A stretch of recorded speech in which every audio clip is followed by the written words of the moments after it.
All right, we are here. This is final assembly of the airplane. After months and months of work, I'm down to the last few steps.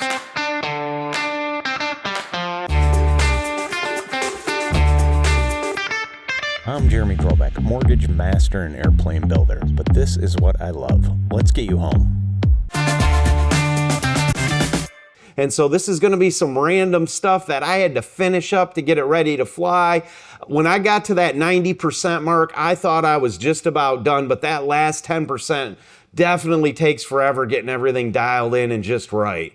Check this out. We're going to go through the turtle deck, all the vinyl / stickers, adult stickers I put on the plane, all those finishing touches. We're gonna go through some of the interior stuff. You're gonna even come with me out to pick up some of the parts from paint and get those flaperons mounted for a final time. Put a USB port down here. This is what I came up with. There's a plug in it right now, but I doubled up on the fabric. And got the port there, and then this is a drain hole ring that I cut a little bit for some added support. Here's kind of the inside on what it looks like.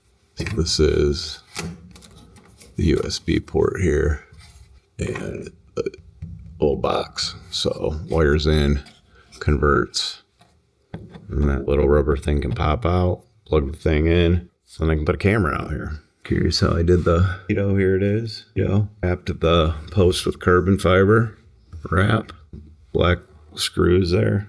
So let's talk about this turtle deck. The turtle deck was not that big of a deal, really. Compared to the rest of the build, by the time you get to the turtle deck, it's really fairly smooth sailing. A lot of people had problems like putting the two pieces together where they hinge together. A little bit of soap goes a long ways. I used some Dawn dish detergent and they virtually slid together. The metal pieces that kind of overhang the turtle deck, I did not cut properly. That was a boo-boo. I had to order a second set on. But the turtle deck is really just follow the instructions.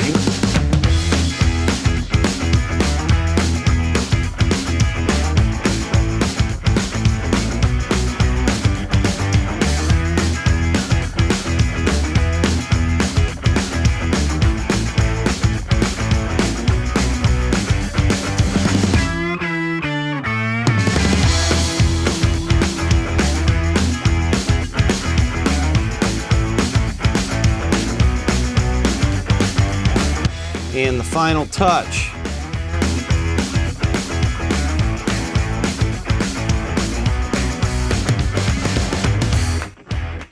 Big steps, big steps.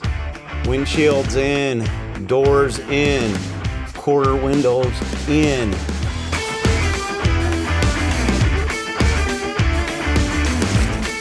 I first worked on these doors hours and hours ago into this build. Had to get to the finishing spot. We're in. The wingtips are attached. I'm gonna put some line covers on and they are 100%. Camera mount. I went with the 67 design, I believe it's called. Mounts. And mounted those are in solid. There's two clips that go on there and then a pole that you can hook a camera to. Done. Baggage compartment, done. Not bolted down because it's coming out for FAA inspection, but it's in. So custom feature number 1, you flip up here and boom, you have a red light that can operate without the master switch being on. If you go up one more spot on this 3-way switch, we have wing lights. Red light goes off, wing lights go on. Other side. Other lights. Master switch on. Strobe and navs. Landing, which can do pulse. We have lights.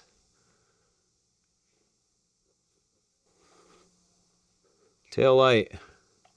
Over here. Green. Green on the right. left on the red. If I mess that up, somebody let me know. Very, very visible.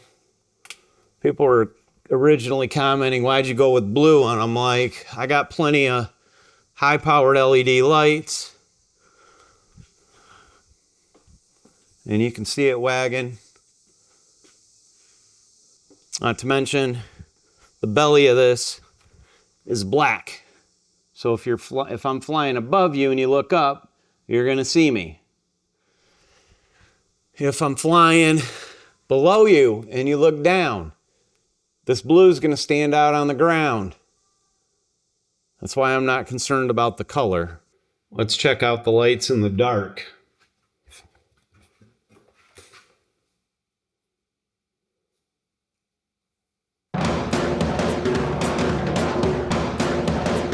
Y'all ready for some vinyl? Let's go.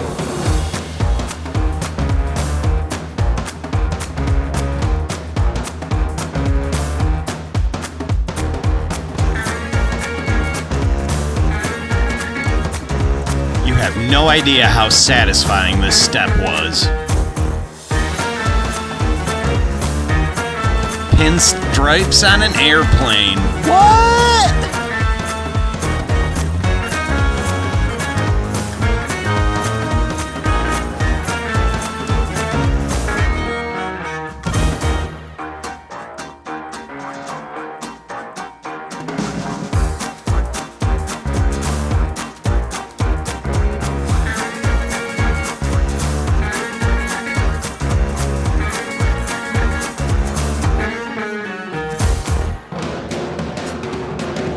Meet November 1003 Tango.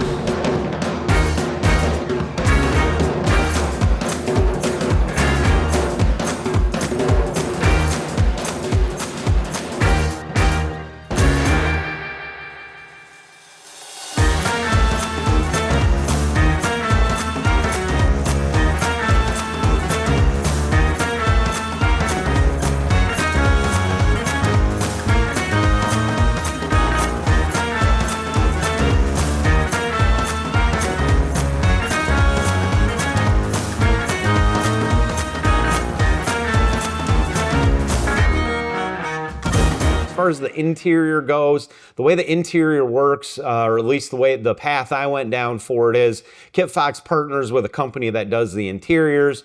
You pick out what you want. I got the diamond stitched seats and obviously went with a lighter color, but the cushions and everything were all set and sewed together. Even the carpets that are inside the plane, those were all ready to roll. So the interior work that you're really doing is you've got to put the fabric on top of the glare shield, and the center console I did in a piece of fabric, and that all came with that fabric kit. I put some nice trim pieces around the seat to just kind of finish it off, and a trim piece on the glare shield there to finish that off. So it turned out really, really nice. Really nice. Check it out.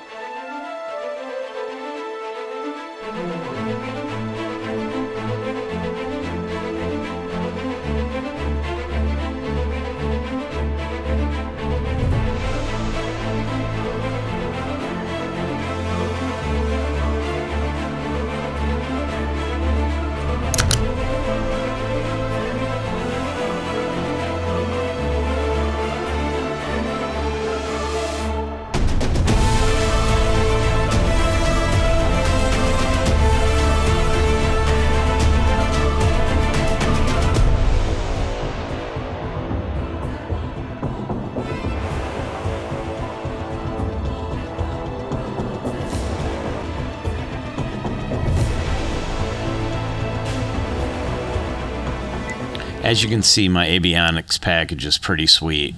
Check out the Avionics video I made a few episodes ago. This thing does it all, from checklists, direct enter, it has all the frequencies you need in it, airport elevations, METAR info pull through, it has all the airport diagrams. It's literally a full package. I could spend hours showing you all the features this system has. Also put in a Garmin 175, so it's WAS enabled, so I can shoot approaches. Of course, it has all the latest ADS-B info. It's simply bad to the bone. I tried to wrap a lot of it in carbon fiber on the inside too, so carbon fiber on the sticks, carbon fiber on the ledges. Put this trim on the seat to add a nice little smooth edge. Trim piece, lights underneath. You can see, so we got red light. Also put a red light in up over here. And of course I had to make sure my dogs fit in the plane. Every day I wake up next to my best friend. Yeah, he's fluffy.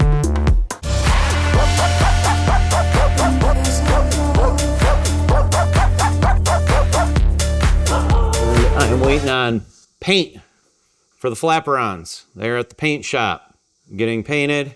That's about the last of what I need to get this done. Hey, big day for the airplane build. About to head down to Sturgis, Michigan to pick up the parts I dropped off to have painted. I didn't want to have to set up a paint booth and stuff at home because it's really just some clear coating on the cowling and the Flapperons that needed paint. I've been waiting probably close to 40 days or so to get these parts back, so I'm super excited. And yes, I am pulling my snowmobile trailer to get these things because these Flapperons are long and this trailer works perfect. So let's do it.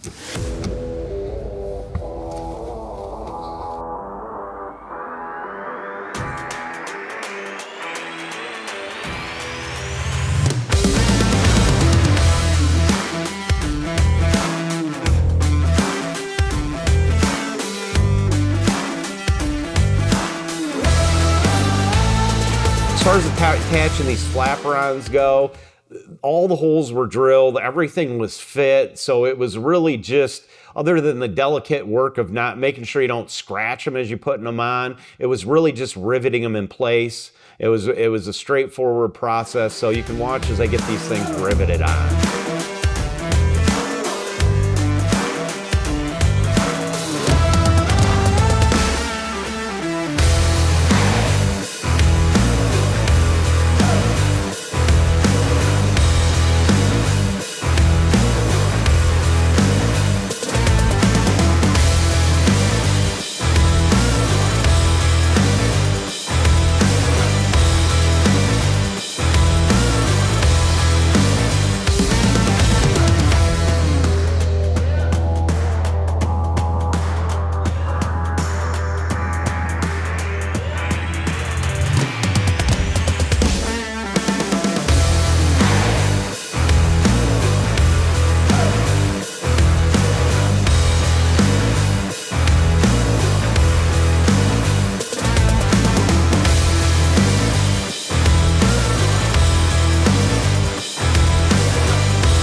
Of course, after I got them riveted, I had to get all the angles right. And I had a real tough time getting them all to line up perfectly with the way the book works. What I ended up using actually was just my phone. I downloaded an app onto my phone, and then you could use the phone to get the angle of them, and that seemed to work pretty well for me. I haven't had any issues with those Flapperons other than it was a lot of back and forth trying to get them to line up right as far as the different angles go.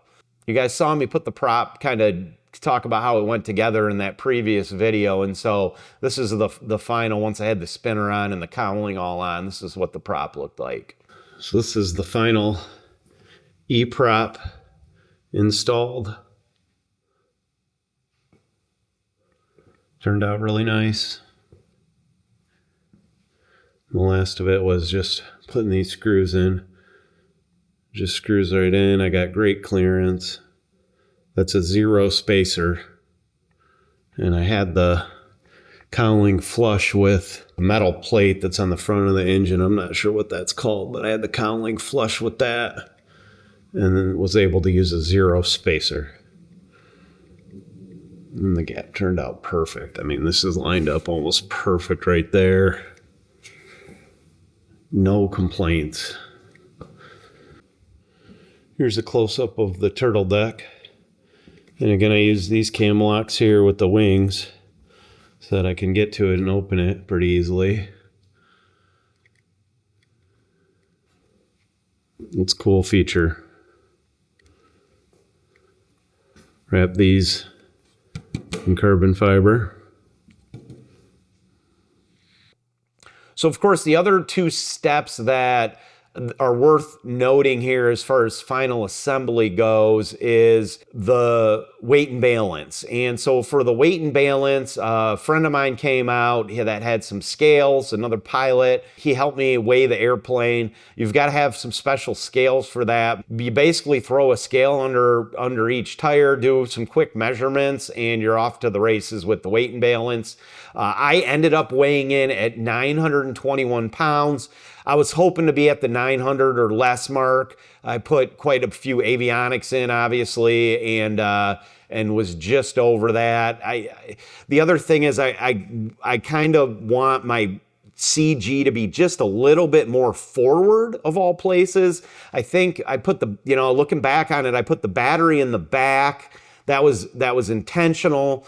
But I put that E-prop on, and the E-prop is so much lighter, and it's way out there on the nose, and it's like, I mean, this thing's like a 10-pound weight savings compared to a lot of these other props, and I lost that weight out on the nose, and I think I could have gotten away with moving the battery up front into the engine compartment. I may do that down the road. I did some rough math on it to see where my CG might move to, and I think I'll be okay. It would allow me to get rid of a couple pounds of wire, I'm sure, and the big battery tray that's in the back and stuff. So I may end up moving that up.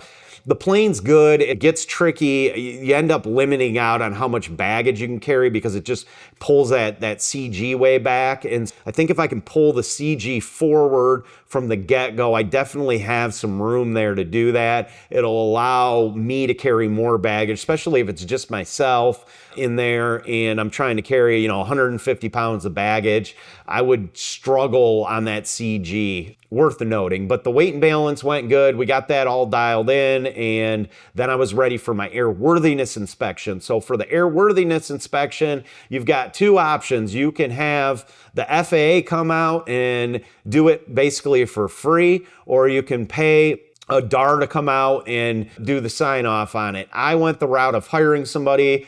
He was out of Toledo, flew in for the inspection, and it cost me, I think it cost me $700, $800 to have him come out. He came out like a week after I called him. It was much, much quicker than waiting forever on the FAA. I would highly recommend looking into that. Made for a smooth process. He gave me some tips on things to adjust, and I did those adjustments right away. It was an educational thing for me, a nice peace of mind thing, and now the airplane's ready to fly. In the next video, we are going to go over how much it cost me to build this plane. I know you want to know that, and then we're going to do the first flight, so stay tuned to find out how much this airplane cost me to build. Remember, I'm Jeremy Drobeck. I'm a mortgage guy. I am not an airplane builder, so take this advice for what it's worth, free.